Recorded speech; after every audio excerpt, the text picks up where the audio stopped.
streaming. All right. You'll see what it comes out with on final production. All right. Oh, there's the alert. It's live on the stream. I think we're live. All right. Welcome to Live Coding Happy Hour for January 26th, 2018.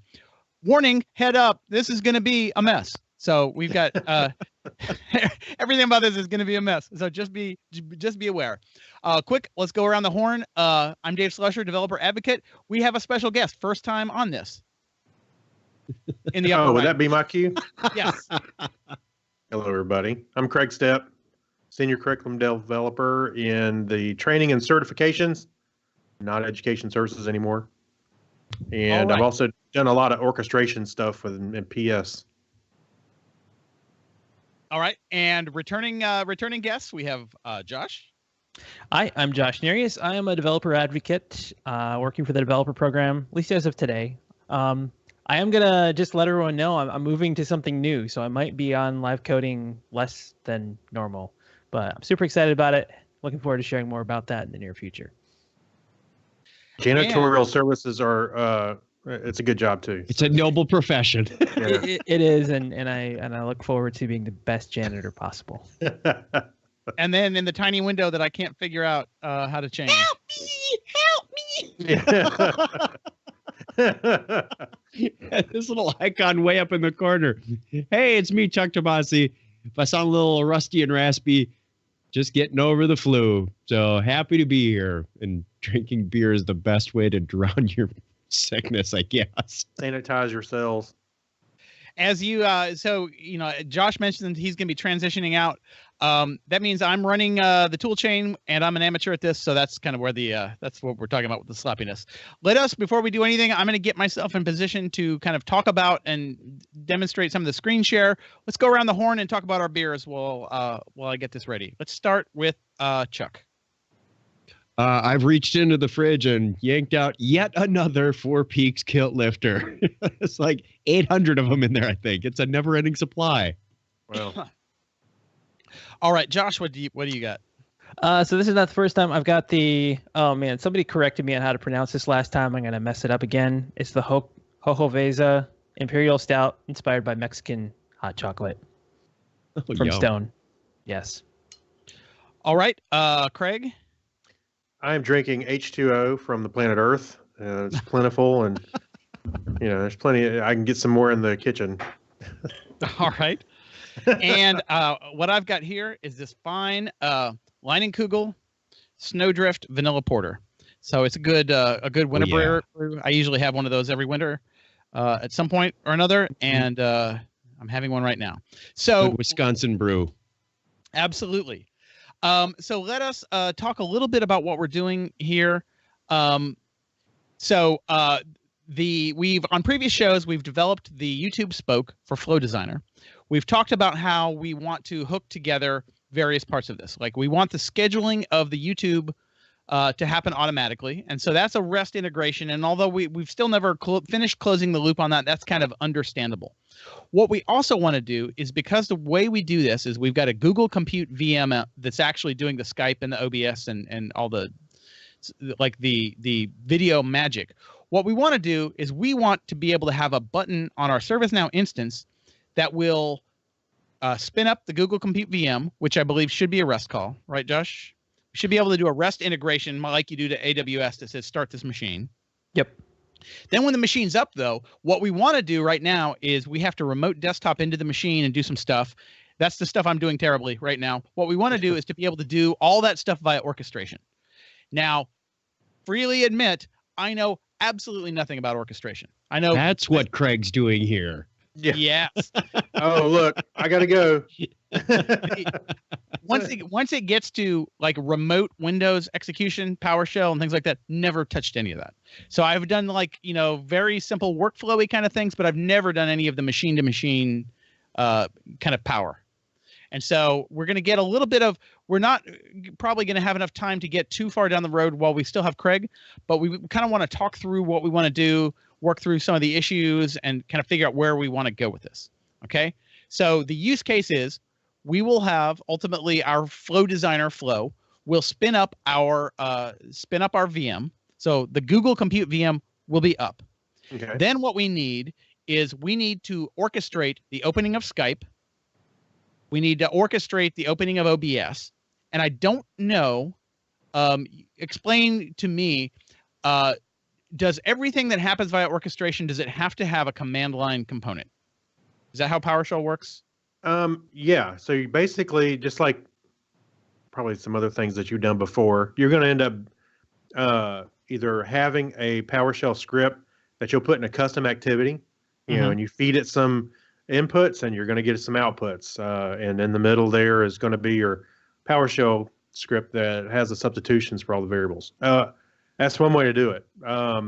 Otherwise, you would be building your script outside, which is, you know, sometimes that's crazy to do, you know, push that out. But what I would say was, since you know kind of what you're wanting to do, like launch this or run this, I would say build a custom activity with the correct PowerShell.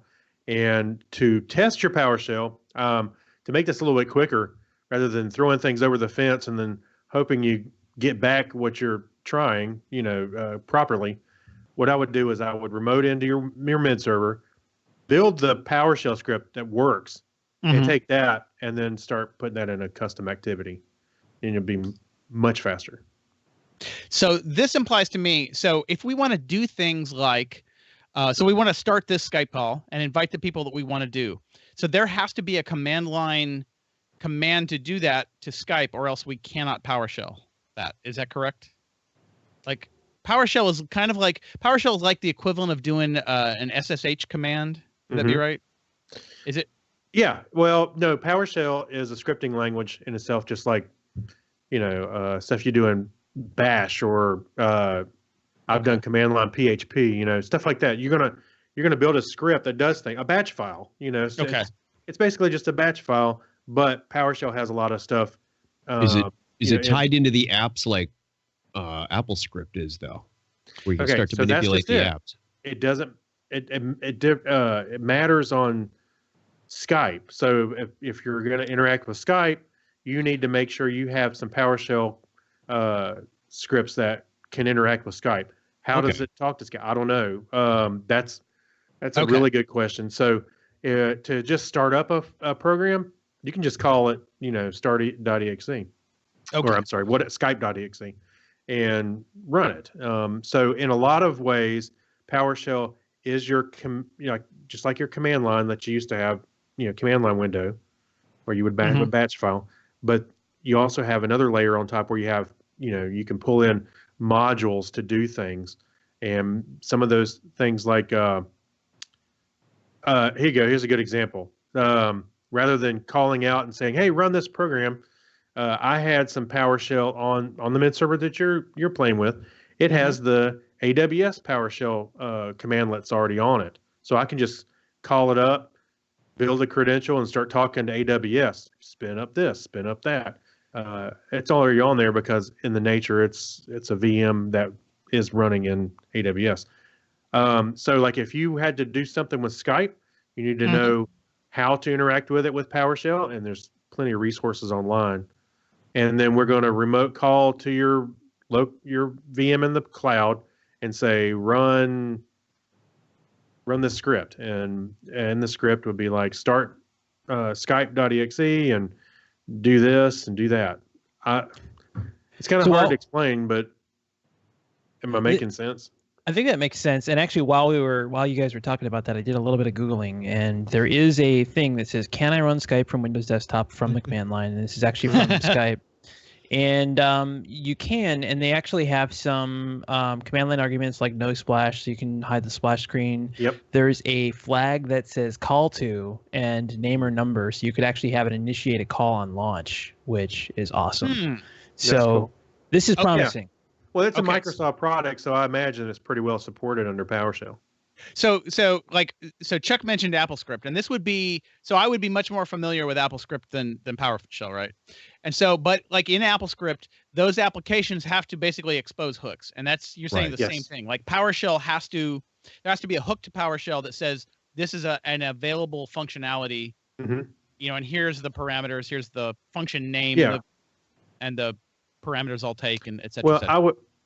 I would start off by saying, just to start an app, you can just call the executable, and that's it. If you wanted to, like the no splash and all this other stuff, you can add those switches on there. Maybe there's some PowerShell script specifically for Skype. Then that's when you start getting into, okay, it might be something different to make Skype add people to it. Let's start with the basics. Yeah. So let's see if we can get something. Maybe in like the 15 minutes you got available, can we walk through? Can we execute? Can we just pop open Firefox on this VM? Is that a thing we can do, or something like that? You can certainly try. All right. So tell me. I tell you what. I'm gonna share my screen, and then you tell me like at this point, I'm gonna let you walk me through, because I am I could not possibly be less versed in this one particular thing. So all right, we got it. You guys seeing my screen now? Hey, and for the record, I am not a PowerShell guru. I do cut and paste very well. Kreg, are you familiar with the expression "in the kingdom of the blind, the one-eyed man is king"? Right, there you go. Yeah. That's right. All right, so you guys are looking at my screen. Right. All right, so step one. So we have configured the mid server earlier today. You helped me with that. Right. So we've got a mid server. It's up and running. Oh, but that mid server does not have any credentials to get to our VM. So that would be step one, right? This mid server needs to know how to talk to our VM. Yeah, let's actually do this a little backwards. So I would actually, to further the development a little quicker, I would RDP to that mid server, and then from the mid server, start building your PowerShell script that you know will work. So rather than updating an activity, run the workflow, wait for it to come back, it'll take forever. So for this, I would say, pull up your VM, and you're going to run the the little right there at the bottom, right click on that on the PowerShell icon right in the middle. Is that what this thing is? Yeah. Or you can just click on it. I don't think you need to run it. I literally don't know what the PowerShell icon is. That's it. So click on it. Also, if you want to, you can in remote desktop. If you go to Window, you can set it to scale, and it will zoom. Right click on the title bar or the view or whatever it is. Yeah. I'm right clicking on it. All right. Window. Scaling. Yeah. All right. Make your window a little bigger. Yeah. Okay. Oh, that is a wide. Oh, you got a wide desktop. That's why. It's that's the mid server. I don't know. All right. Hey, my mini icon now has a mini computer. It's got 3 desktops. Gravy. Okay. Well, let's see what we can do about. Oh boy. You might as well do this phone. It's that small. All right. So let's get into at least something. So where's my? I clicked the PowerShell icon. Is that this thing? I did it. Let's get rid of that. Try this again. Our apologies to those watching on a mobile device at this point. Yeah. Slide over. Hit the PowerShell icon again. Okay, there it is. I see PowerShell. Okay. So, apologies to everyone, because I'm not sure exactly how to. If I drag it bigger, that's about as good as I can do with this configuration. All right. All right. So this is okay. So now I've got PowerShell. Okay. So I don't know why your title bar or your start bar is way up there, but okay. So I sent you a link earlier that had some info about PowerShell running. Yeah. Invoke Command. It has like now I'm assuming a couple things here. One, our target is going to allow us to run remote PowerShell without any modification. If that's not the case, you're going to go make that change. Otherwise, we can't run anything against it. All right. So this is the article you sent me. Mm-hmm. So, all right. So I've got the PowerShell admin. And this is what we're talking about here. So PowerShell admin. Mm-hmm. All right. So now what's in the PowerShell? Let's try. Yeah. Okay. That's to enable it. Let's scroll down. I want to see if we can do something against it without having to make that change. Because otherwise, if you have to make that change, you're going to have to image your machine again so it comes up in the right. Okay. All right. So this is this the thing you're talking about? The execute a single remote command? Right. So yeah, you see this invoke command, and you can see an example below. And that can be anything. Okay. Yeah. Now see it in this example right here, and scroll to the right just slightly in that little box. Yeah, you can see where in the parens they have get child item C:. That's some information. That you can build a script and put it in there, and that's what's going to send to the remote machine and run. I gotcha. Okay. So all our stuff like if we're going to use Skype whatever, that's going to be in here. Like this is going to be the Skype command line, blah blah blah blah blah. Right. And this right here, this is a PowerShell macro that's saying something. Yeah, get child item. I think it gets the folder list or something. Okay. So yeah, and so there's two things we got to do. We're going to take that command. You can go ahead and just cut and paste that, and we'll doctor it up. But notice the credential on the side. So we're going to have to build a credential in your PowerShell script. So yeah, open up your remote window. Unless you got an editor. Do you have an editor? Well, this is the mid server, so it's got whatever the mid server's got. Run WordPad. Can I do it from? Oh, is this the one I sent you? Yes, that's the one we're looking at. VS Code should be on here. Okay. Now the problem will be finding the. There we are. The triple desktop, remote desktop. I don't know if I've ever seen remote desktop do that, to be honest. I think it's because he has an extended desktop or something. I don't know. Here's the really hard part. I don't know how to use Windows. Just type VS Code. Just type it. VS Code. That is what you call intuitive right there. Is this you sure this is the machine I sent you? This is how Kreg taught me Android OS a couple of weeks ago. Yeah. Share your screen. No, click on that. Click on this. Just type stuff. Because I had shortcuts on the desktop for VS Code and stuff. As usual, we know there's someone watching. Wait. Like, what? Anyway, screaming at their administrative tool. I literally cannot figure out how to start WordPad on this computer. I've never touched Windows 10. It's the first time I've ever touched. All right, type. Hit the start button. Okay. Type Word. Yeah, there you go. All right.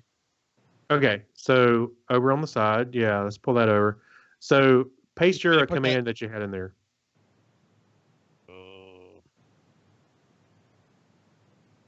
Dave can now update his resume to include Windows 10.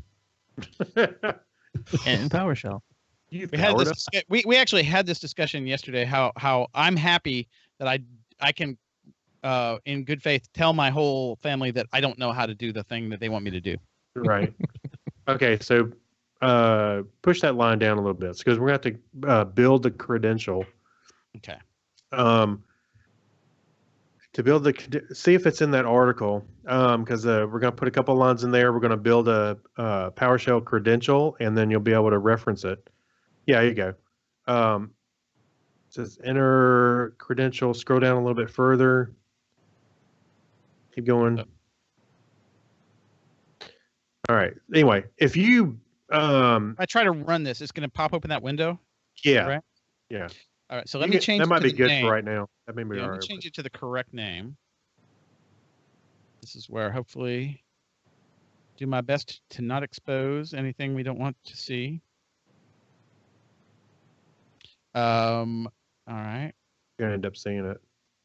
All right. Oh no, when you run it, I'm sorry, it'll pop up and So remove that credential line. Remove all that. I want the whole credential line gone. Yeah, because when I run it. Okay. Yeah, we'll add it back later when you make the script to run everything. But if you run this by hand, it should prompt you for whatever. So you want to change the computer name to your IP number. All right, now wait 1 second. That is also going to be a tricky thing, is to figure out IP is, because I have to figure out which of these 10,000 windows is the one that contains it. I probably don't want to show too much of that. All right, I've got the IP. Okay. Well, I guess we're going to show it in a second. It will not matter for very long. So as soon as this goes down, it'll be done, right? Okay. So I've got the IP, and so I want that for computer name, the external Yeah. IP. Yeah, remove that and then swap that out with whatever you have for your remote computer. Okay. Just hit backspace and clear all that out. The fact that also in this RDP session that it has to be Control V and not Command V has been killing me. Oh, yeah. yeah. So remove. See, I'm multi-computer over here. I got a Mac and Windows. I'm learning all the keyboard shortcuts. Okay, you want to remove that RDP. Remove the RDP? Yeah, I think you pasted that in. Oh, okay. Okay, so in script block, let's run something simple. Let me make sure that I didn't. So dash script block is correct. Okay. Okay. What if we just do a dir command or something like that, or cmd? Is that what it's called? I think that's what get child item is basically, isn't it? Like the PowerShell version of that. Yeah, just do get computer info. Get dash computer info. Okay. Yeah, remove all that and just put that. I think it's no dash on that. No second dash. Okay. Just computer info. All right. So copy that. Go over to your PowerShell window and paste it in there. See if you can paste it. Or just type it in yourself. Right click on your mouse. Click. Okay. All right. Hey. All right. Take a drink. We copy and paste and take a drink. I would assume that it would ask you for your credential, but did it pop up anywhere? Can you look around? Can you look around? Oh, I might have to look around in the extended window here. I don't see it.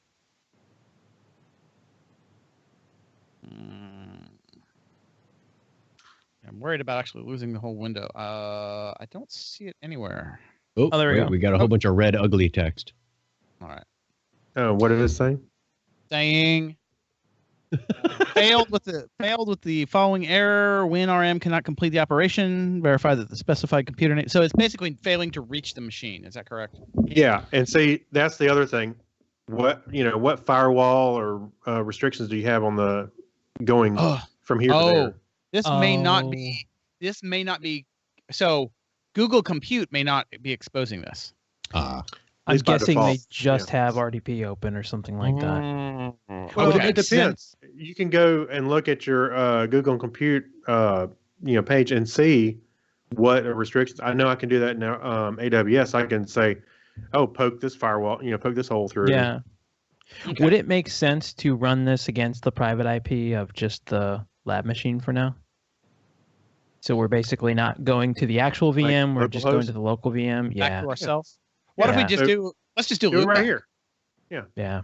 Because theoretically, we could also then do that we could put a mid server on the live coding machine. That was what Casey said in the chat is he just, so you're saying do that, into credentials issues. Yeah. So just do that, but against localhost. Yeah. Right. Oh, that's doing something now. And there you go. Hey. So it pulls up the information. Now, you want to try and, I got a couple more minutes. Do you want to do a script to actually run an app? So I would not actually be averse to make this an extremely short one. So this is basically what we're going to do, because I think we're very quickly going to run into the stuff that we just don't know, right? We don't. So putting the mid server process on the Google Compute, I think actually is probably the winning strategy, right? Because as long as it's configured and everything in your employee instance or wherever instance it's talking to, it comes up. The mid server should be able to find it, and right? connect. Because now what we're doing is we've got 3 machines involved, right? Our instance, this mid server, and the Google Compute. But we could take one of those out. And in fact, if we've got to run, why should we? That will work. I was going to say, what if it's not actually the mid server is not the one starting the VM? So if we're doing that via REST call from the instance. Mm-hmm. The fact that we have the mid server process on our Google Compute VM actually makes it way better, because we don't have to do any credential thing, because everything we do will be running as the user on here anyway. And also, if you think about it, the mid-server status in your ServiceNow instance will be the indicator if your machine's up. Because Oh, yeah. So you can Hey. actually see it comes up and trigger on that. yeah, All right. I like it. Okay, cool. So at this point, Craig, if you need to drop, you just drop whenever you need to, and the three of us can kind of talk through. I don't know that we're actually necessarily going to do that much more today, but let's talk through kind of what we think should happen. yeah. Okay. By the way, I do want to point out, and I know some people that are watching this may be more versed in PowerShell than even myself or maybe guys. But what's cool about running commands like this, if you were to start building a script that was getting some data back from the system, all that data you see in that nice little formatted table, if you assign a variable to the return output, all that becomes objects in there. So I could just look at, pull up variable.pc computer name, and you would get the localhost, and then you would get manufacturer, you get Xen. Yeah. It would basically treat it as if this was a JSON. Is that what you're saying? Exactly. Oh, Very cool. so we could do that, and then from that we could actually begin to do. We could begin to, if we needed to pull stuff out, like say we were going to do something different based on what the OS version was. Yes. Yeah. We could do that. We say, okay, what's the product name that we, are we going to do something different if we're Windows Server or we're, Windows 10? Absolutely. Yeah, Personal it's absolutely. So it's really cool, and PowerShell is really flexible. And like I was talking to you guys earlier, it's so flexible that it can get so complex. I'm like, what am I reading? Because you can pipe everything to everything, and it's almost to a ridiculous degree. But it is flexible. I tell you, I used PowerShell just the other day. I have way too many old Cruft DNS entries in my Amazon Route 53. I had 26,000 DNS entries in there, and that's machines have just been lost and whatever. I took that list, made a CSV file, and wrote a script to delete them 5 at a time. And I was just read the CSV file, execute this command, and it went through pretty well. And I just left it running overnight, and they were all gone in the morning. It's pretty cool. Very cool. Okay. Anyway. Well, thank you, Craig. I appreciate your help. Okay. And I'm sure we will reach out more. And maybe in the future we'll have you back on, like when we get to making this thing wiggle. You can help us debug. Okay, cool. Let's do it. All right. I'll see you guys later. All right. Thank you, Craig. All right. All right, guys. So I'll let you guys kind of help me decide what we want to do from here. Do we want to see? Can we do something else? Why don't we see if we can do something similar on this, like just on localhost, and then we'll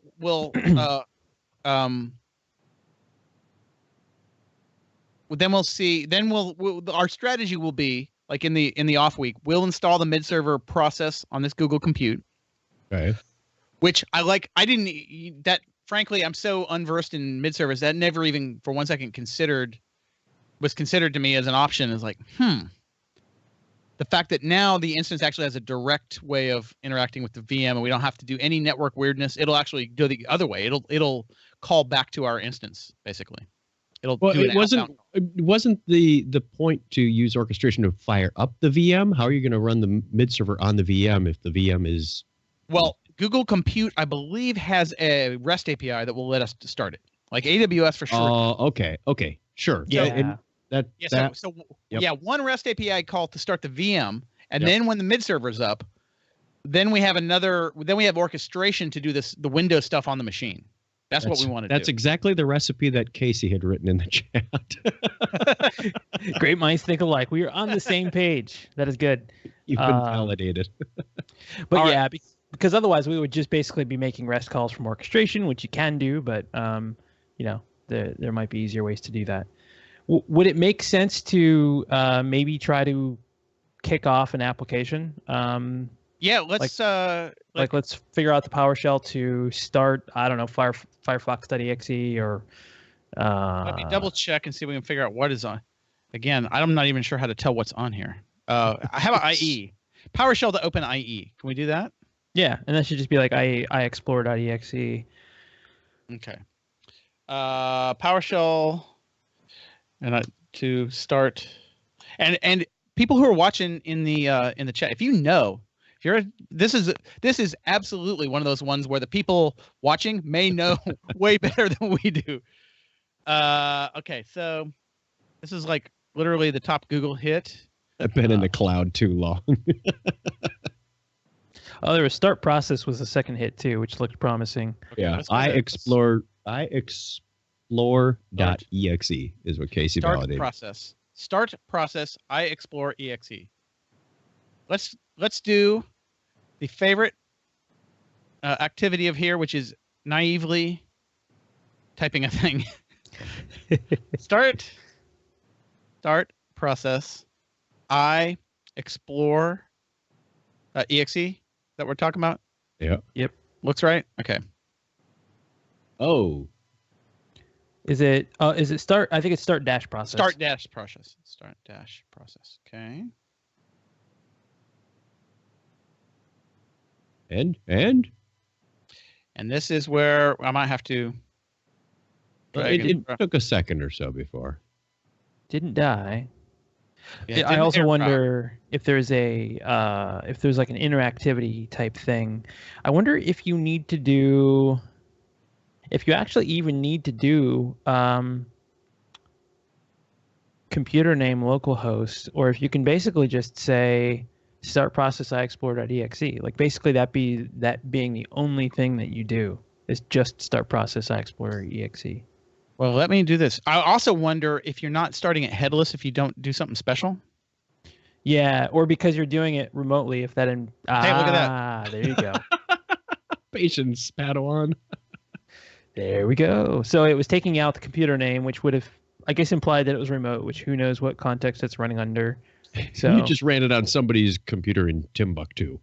Well, so we were running it on local. That's where I think the windowing was weird, right? Is that like whatever the windowing environment going through here is probably not, like think about, in the old days when you would do X sharing from one silicon SGI machine to another server, you would do like this weird redirect your X session, right? And so I never had a good grasp for like what window things, what context things were in, and etc. And I think when you're going over this, it might be possible that it's not recognized as your local. There may very well, in fact, what's the equivalent of PS on a Windows machine? Anybody know how to?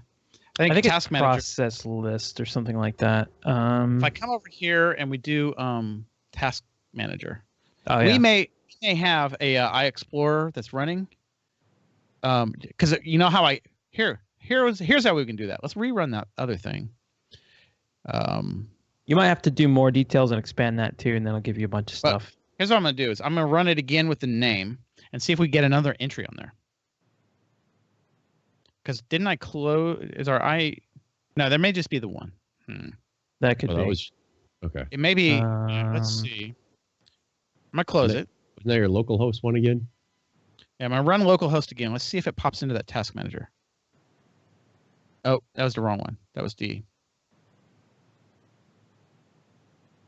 That was the this one. Right. All right.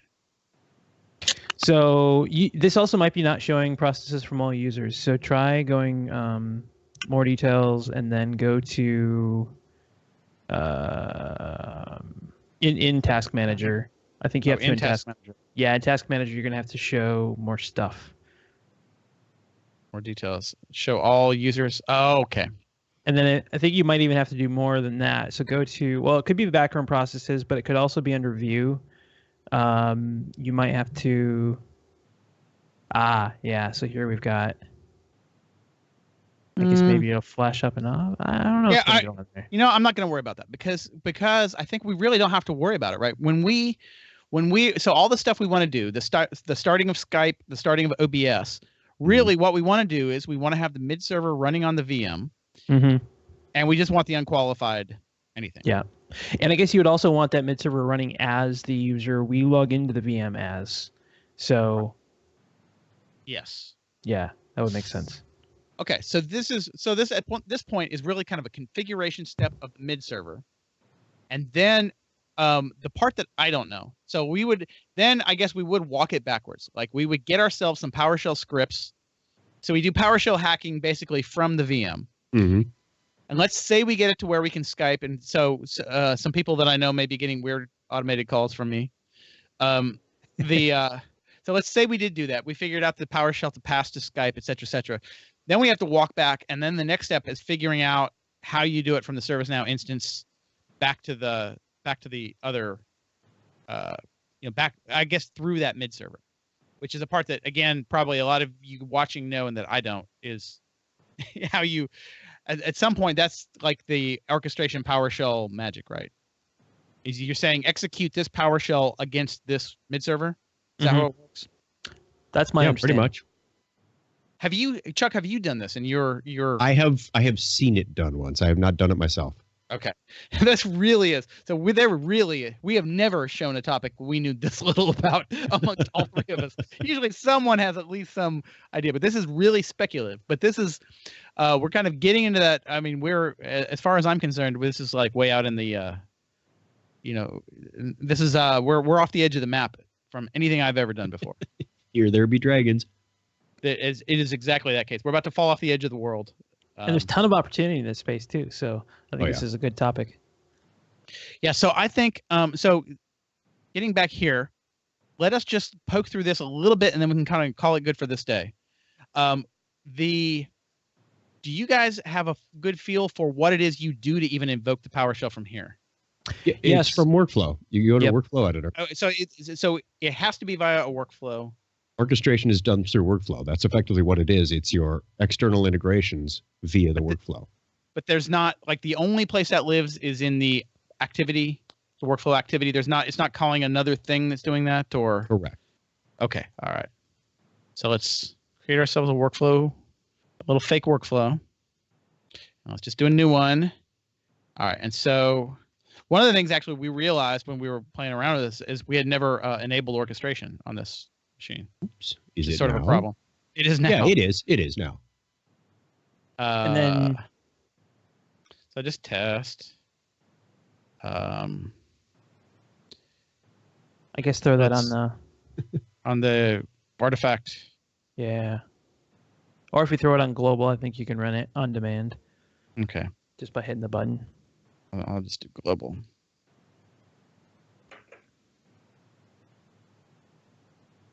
Okay, we'll do global. We'll submit. And do I have to do anything? No, okay.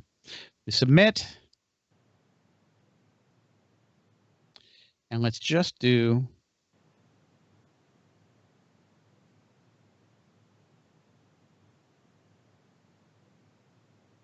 So, all right. So PowerShell. Yep. And so I want, boop, boop, boop. Do I expand this, or is that the only? There you go. Install Windows app, join domain, restart, uninstall. No. Change server state. Might be on a custom. We might be writing our own custom PowerShell script. Custom PowerShell. What the heck is that? Looks like the same list. You might actually, so hit the plus button on the top right. Oh, yeah. There you go. PowerShell. Okay. Yep. Just like you do with like a REST API. All right. Let's see. Actually, let's see if we can just do the identical thing we just did down there. This is where it might get a little crazy. You are in the YouTube spoke, by the way, which you might not want to. Do I want to not be that? Oh, so I've already created that workflow in there. All right, let's. Or just do it and we can back it out later. Yeah. Oh, yeah. No, I'll delete it before we commit anything. Let's just say IE. All right, let's continue. Inputs, no inputs. Let's just go straight to trying to execute PowerShell. Execution command. Custom PowerShell. Target host. We're going to leave that empty. Right? And we're just going to do start process. iExplore. iExplore.exe. Use mid service account. Right? I think that's what we would have to be able to do. Also, Casey is telling us if we want to back out now, that there is the ability to just run a simple command line on that plus sign. So if you want to leave this form active, but there was another thing in there. Or I can just do run script. Or you're saying on the... Maybe it's just run script.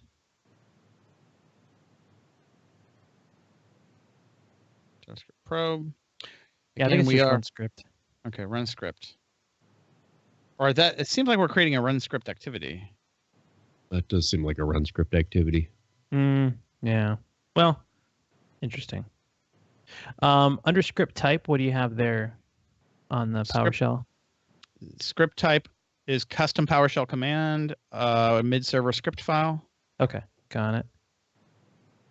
So Kreg did, when we set this mid-server up earlier, we did say, we did make sure that it was the default for this instance.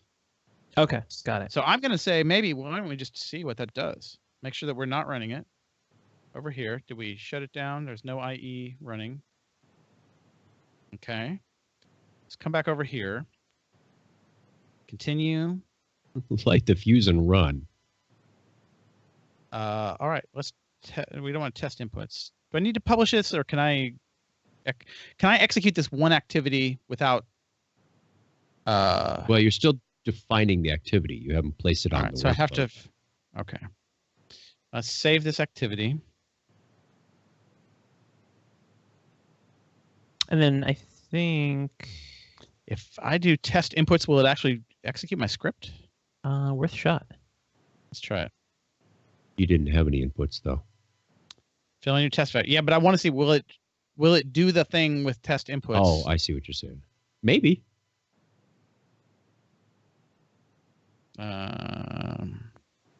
No. Okay. Didn't Built like access that. All right. target system, but it did run. So Oh, it did? Oh, let's try it again. Let's see what it says.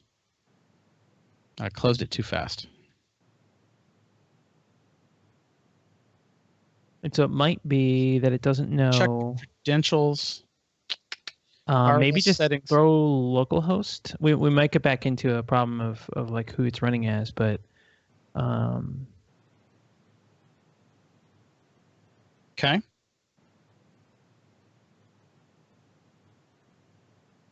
Oh, let me save it. So this actually does seem, I'm a little bit surprised. It does seem like it's kind of doing the thing. waiting for the mid server to come back. Hey. Credential. Nope. Ah. It says status success. So the thing is, though, is this would be the equivalent of the first command that we were doing, computer name localhost, where we were not getting an interactive command.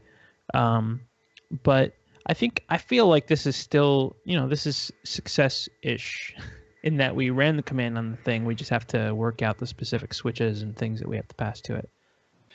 Okay. So, you know what? I'm going to call this limited victory.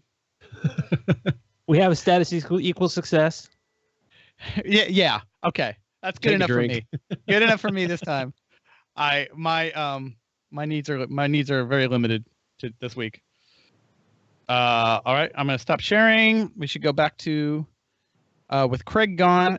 How do we not have I don't know. Oh, how we don't have I turned off. Oh, you turned your camera off. All right. Am I back? No, you're still size? We're still tiny, Chuck. I'm up.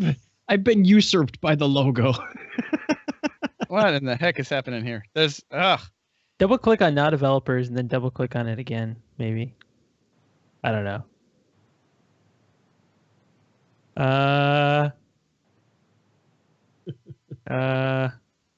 Awkwardly. Problem is we got an idiot running the controls. I don't know. All right.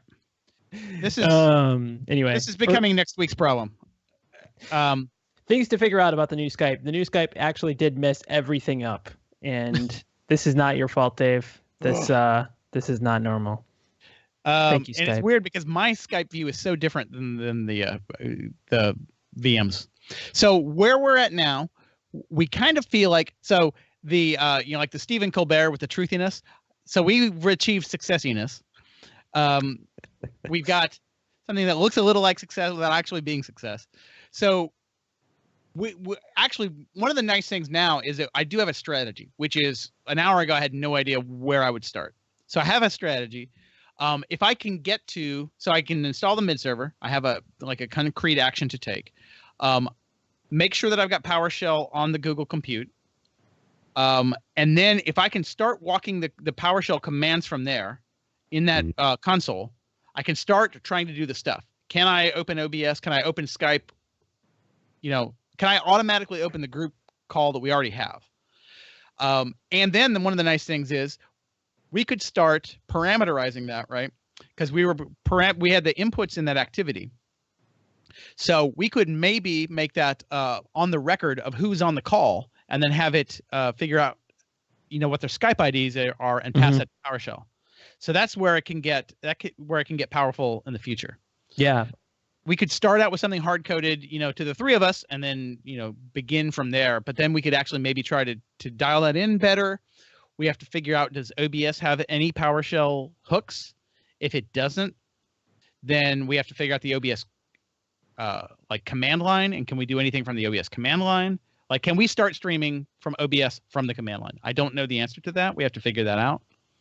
If we can't, maybe we can't get all the way there. Maybe we can get part of the way there, which is better than nothing. But I mean, if you got to the point where all you had to do was click the start button in OBS, I think that'd be huge. That would be, yeah. Because I mean, half the battle today is, you're starting OBS, you're dealing with Skype, you're getting the Skype call started, you're making sure everyone gets called on Skype, and so just eliminating a bunch of those things would make it so much easier. And then on top of that, if you have a button that says actually start streaming and get rid of some of the things on the YouTube side, just minimize the touches. Yeah, and very much kind of analogous to the scheduling on YouTube, right? Every single thing we're doing, we can do from the web interface, and we do now. We don't want to have to make all the decisions and click the wrong button and make the wrong choice. So every choice we take away by having the machine and the scripting do it is a choice that we can't misclick when we're actually trying to start it up. And particularly when the Skype interface changes on us and we don't know where the buttons went, and everything's different. That actually might be a lifesaver, not having to click those buttons, because PowerShell's doing it for us. Yep. So research topics. Research PowerShell into Skype, research PowerShell into OBS, set up the mid server, and kind of go forward. So unsure the state of how often Josh will be with us. Probably more than never, less than it is now, somewhere in between there. Sounds about right. So what we will try to do is get to what I would really love to do is to next week get to the final version of this. Get to the scheduling of the YouTube, get to the starting of the Google Compute, and I'll do some of this in the week between, and then trying to, if we can get Kreg back, see if we can get Kreg to do the final last mile PowerShell. If we can get through the end of the PowerShell, we got everything else up to that needing the PowerShell. So we've got the VM up via the REST call, we've got the YouTube scheduled via the YouTube API, and we're just trying to get all the PowerShell happening. That would be a happy week. So that's the goal. I will try to get us there next week in between now and then. So if we can make that happen, we'll have part 2 next week. We reserve the right to do a completely different topic. So we rescheduled the show because last week about 2 p.m. we thought we can't do this because I didn't even know how to set the mid server up. I didn't know anything. So and we had other emergencies anyway. So hopefully we don't get in that situation next week. But this was actually more fun than I thought it was going to be, because I didn't even realize some of what we were talking about. I mean, the concepts are foreign to me. So, all right, gentlemen, any parting shots? Any final thoughts? No, nothing for me. I'm just looking forward to seeing this, and I'm bummed that this is all going to be working just in time for me to be, unfortunately, less involved. But I think that's what makes it a necessity that it gets working soon. But yeah, we'll have one fewer person to press buttons, so taking away some buttons to press will be helpful. The Snowdrift Porter, I like it. Let's call it a 4.0. The Hoko Vesa, whatever. The Imperial Stout with hints of chocolate and something else is a good. I think this is a solid 4.25. It's very good. Wow. And Chuck. Kill Lifter. I don't know if it's just the tail end of this flu or whatnot. It's just not hitting me the same way. I'm going with a 3.5. All right. Well, thank you guys. We will check everyone out next week, and thank you for watching. And appreciate more than ever while we're on this topic the people in the chat. You are the lifeline. So everything you can do to help us out, we really appreciate it. All right, thanks everybody. Thanks. Bye. Bye.